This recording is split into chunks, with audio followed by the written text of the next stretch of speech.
If you're a man struggling with chemistry, intimacy, romantic attraction in your relationship, or you're out there on the dating scene having trouble sparking connection, this is the series for you. In tip 1, we talked about the power of eye contact in terms of attracting women or rekindling a lost connection. The second tip I want to talk to you about is deep listening. When a woman feels seen and heard, she feels valued. That's a natural aphrodisiac for women. But there are other reasons why deep listening is so powerful. When I coach women, I talk to them about the power of listening to a man. I call it Lectio Divina listening. Lectio Divina is a Catholic spiritual practice. Imagine we're reading about the woman at the well. Envision the well.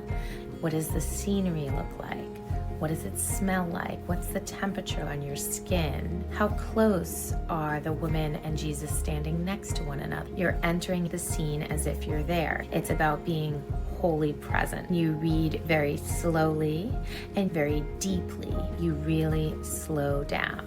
If you enter deeply, focus, and pay attention, you'll get something deeper out of it. I want you to listen to your wife or partner like that. It doesn't matter what she's talking about. She could be talking about laundry. If she's talking about a pair of jeans, imagine watching her put those jeans on. If she's talking about a trip to the mall, imagine you're at the mall with her. When I went on my first date with the father of my child, who was in the military, he described flying in an airplane, landing on the beaches of Hawaii. I remember envisioning that I was his co-pilot, sitting next to him in the plane. I pictured the mountains and the sunset. I saw the beaches and the unique Hawaiian flowers. And we landed the plane together. Listening like that, as if I was there with him, was not something he was used to. Everyone loves to feel heard, and listening builds connection. It also builds trust. If you do a lot of listening, a woman begins to feel safe with you. If you're trying to rekindle a romantic connection that was already there, you're in a good spot, especially if you're married and have a long-term relationship.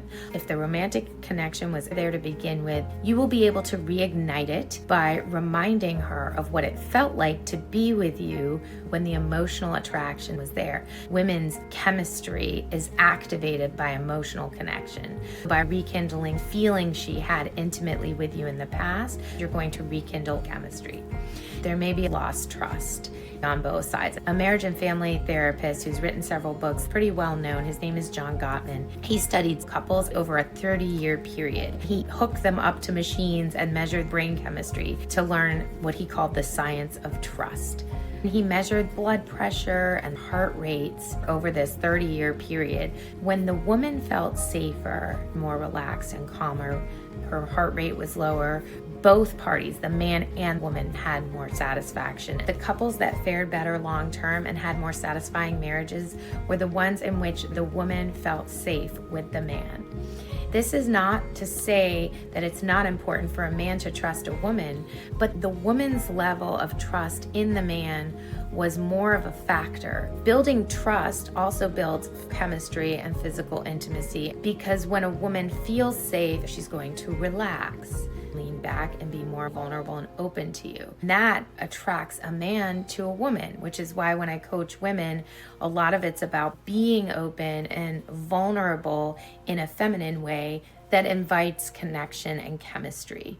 When trust is cultivated because you're listening and she's open, you're going to become more attracted to her. Your attraction, especially if it's been missing, is going to trigger her feelings of safety. She's relaxed, and you see how it feeds into itself in a good way.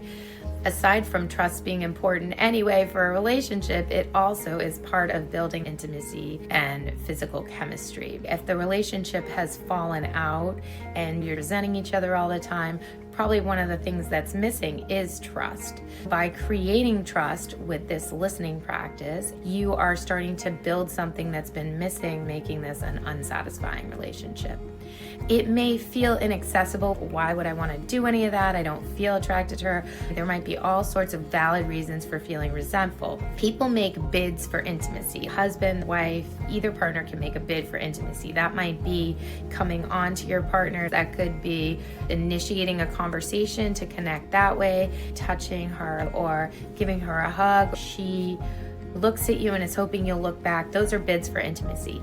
John Gottman noticed when 83% of those bids for intimacy are not dropped or rejected, are responded to with connection, that's a good relationship. If most bids for intimacy are rejected, the connection is going to wane or ultimately die. When looking to rekindle a connection with your partner by looking in their eyes, listening deeply, or other tips I'll talk about in other videos, rather than focusing on what went wrong and all of the things that we want to fix in ourselves or our partners, which can be a buzzkill, let's focus on bids for intimacy, initiating bids for intimacy, and responding with connection when bids are made. You're preparing by focusing on the positive reconnection rather than just focusing on problems. I hope some of this has been helpful. I have more tips coming. Please subscribe to my channel if you want more content like this. Put in the comments anything else that you want to hear about. I love talking about this stuff. It helps remind me of the things that I need and the kind of person I want to be. I love feeling like maybe I'm helping some people. Give this video a like if you liked it. Thank you for watching.